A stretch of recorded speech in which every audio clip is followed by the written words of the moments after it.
Kwa hiyo Dar es Salaam ndiyo Tanzania. Ikidhurika, ikipata madhara Dar es Salaam, Tanzania hii ndio inabeba sura au taswira ya nchi yetu. Chochote kitakachoripotiwa vibaya Dar es Salaam kinachukuliwa Tanzania, ndio iko katika hali hiyo. Kwa hiyo kuna kila umuhimu wa kuzungumza nanyi wazee wa Dar es Salaam. Ndugu zangu, lililotokea ni tukio la kutengenezwa, na waliolitengeneza walidhamiria makubwa. Walidhamiria kuangusha dola ya nchi hii au ya nchi yetu.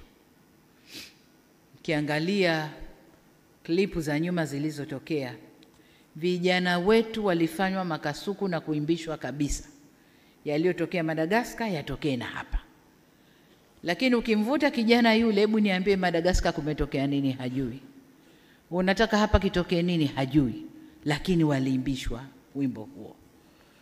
Kwa hiyo lile lilikuwa ni jambo la kupangwa, na vurugu zile zilidhamiria makubwa.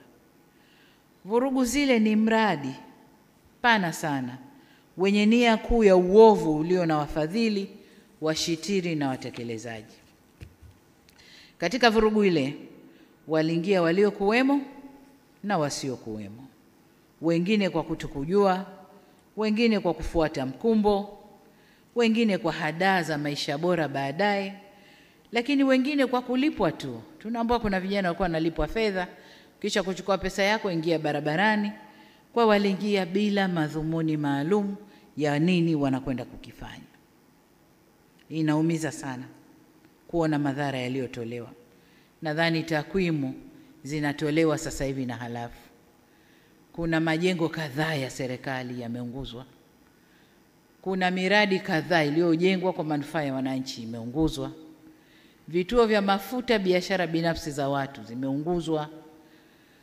Magari ya serikali vimeunguzwa. Vituo vya polisi vingi tu vimeunguzwa. Sasa nataka tuwe na jina la hayo. Ni maandamano au ni vurugu? Maandamano tulioyazoea na tulio yakubali ndani ya katiba yetu ni yale watu wameudhika na kitu, tunaomba tuandamane, tujueleze, tutatoka pointi moja, tutakwenda zetu mpaka Mnazi Mmoja au popote pengine, na mabango yetu yanaeleza maudhi tulioudhika nayo. Na polisi wanawasindikiza vizuri mpaka wanapofika. Wanaeleza wanayoyataka, wanatawanyika kwa salama, wanakwenda zao. Lakini haya ya kuunguza miradi ya serikali, vituo vya polisi, na kwenye kituo cha polisi unakwenda kufanya nini? Ni kwenda kuvamia na wapate silaha. Madhumuni ya kuwa na silaha mkononi ni nini? Lakini unaunguza biashara za watu binafsi, lengo ni nini? Kwa hiyo haya hayakuwa maandamano, zilikuwa ni vurugu zilizoandaliwa kwa madhumuni maalum. Sasa katika hali hiyo, lakini tujiulize jengine, kwa nini siku ile ya uchaguzi? Katika hali hiyo, serikali ina wajibu. Tunaapa kuilinda nchi hii na mipaka yake, kulinda usalama wa raia na mali zao. Na katika hali hiyo, nguvu inayotumika inaendana na tukio lililopo. Sasa tunapoambiwa kwamba tulitumia nguvu kubwa sana kwenye tukio lile, nguvu ndogo ilikuwa ni ipi? Ilikuwa tuwaangalie waandamanaji waliojiandaa kufanya mapinduzi mpaka wafanikiwe? Hapo patakuwa pana dola kweli? Dola haiko hivyo. Na hayapo Tanzania peke yake. Tulishashuhudia kwa wenzetu. Waandamanaji wengi wanaingia njiani. Na wakiingia njiani, serikali ikiona uandamanaji unakwenda pasipo, wanaweka nguvu kubwa. Wanaweka nguvu kubwa. Yameshafanyika kwenye mataifa huko na tumeyaona. Sasa wanaporudi kutulaumu mlitumia nguvu kubwa, wao walitaka nini? Tujiulize, je, hao ndio wafadhili wa kile kilichofanyika? Walitaka tuangalie ile mobu mpaka ifanikiwe walichowapa fedha, walichowatuma? Hapana. Tuliapa kulinda nchi hii na mipaka yake, usalama wa raia na mali zao. Kwa hiyo katika kufanya hivyo, kama wanavyofanya wao, na sisi tutafanya vile vile kuilinda nchi hii.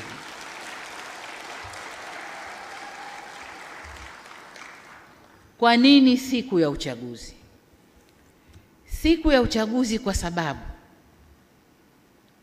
walishajua kuna ushindi mkubwa wa Chama cha Mapinduzi.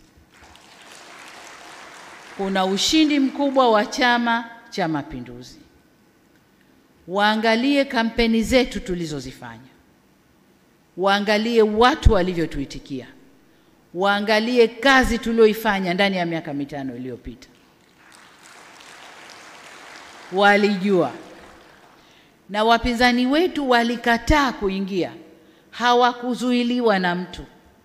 Walikataa wenyewe kuingia kwa sababu walishajua wasingefanikiwa. Walishajua aibu ingewapata kwa kazi iliyofanyika na mwitikio wa wananchi kwa Chama cha Mapinduzi.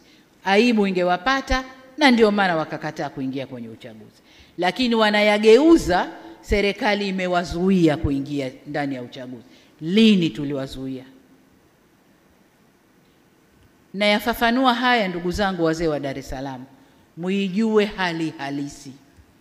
Inawezekana katika vikao huko mnayasema ambayo hamna na taarifa nayo kamili. Hatujawazuia. Na katika taarifa zinazotolewa na waliokuwa huko lakini wakaamua kurudi kwamba hawaridhishwi na yanayotokea, wanatuambia walikaa vikao na wakaamua tusiingie, tutakwenda kupata aibu. Lakini kwa kuficha aibu ambayo wangeipata, wamezusha hili lililotokea. Kwa nini siku ya uchaguzi? Haki gani inadaiwa siku ya uchaguzi? Kama kuna haki yoyote inadaiwa, hakuna siku nyingine, hakuna njia nyingine ya kudai hiyo haki mpaka yafanywe yale yaliyofanywa. Ni maswali ya kujiuliza. Lakini katika hili tunaambiwa kuna waratibu ambao wanaishi nje ya nchi. Wengine tunawajua, wengine hatuwajui. Tunaendelea kujifunza na kuwatafuta, tuwajue tu ni kina nani. Sasa hebu watu wote hapa chini ya miaka 50 wasimame. Watu chini ya miaka 50 wasimame. Aha. Kwa hiyo wengi waliosimama hapa naona ni mawaziri wangu, wengi chini ya miaka 50. Haya, kaeni.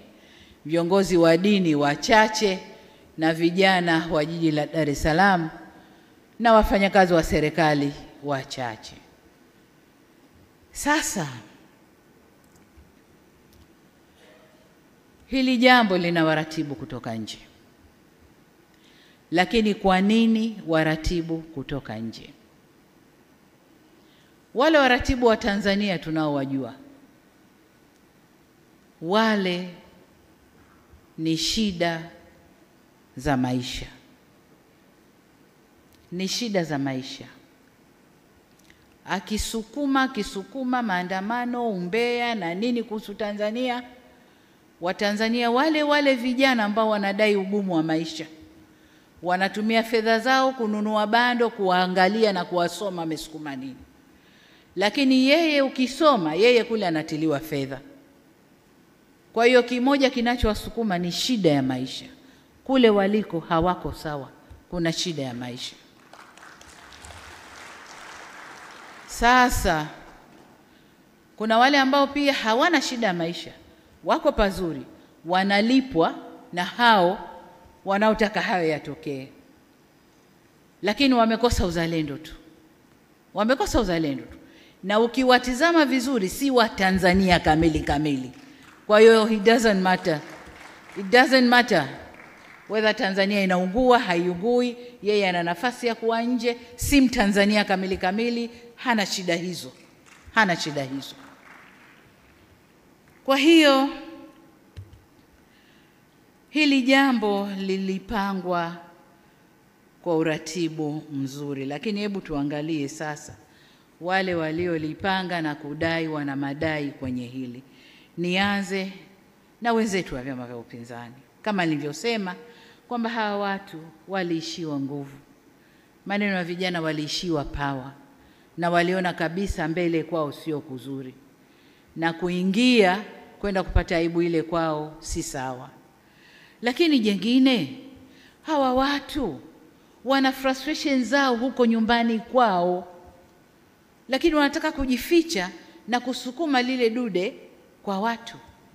Huko waliko hawako sawa. Wanapambana wao kwa wao ndani. Wamemeguka wao kwa wao ndani. Wamemeguka wanasiasa wakaenda vyama vingine, wanaharakati wakabaki. Kwa hiyo wenyewe kwa wenyewe huko ndani hakuko sawa, wasitulaumu sisi, ni wao.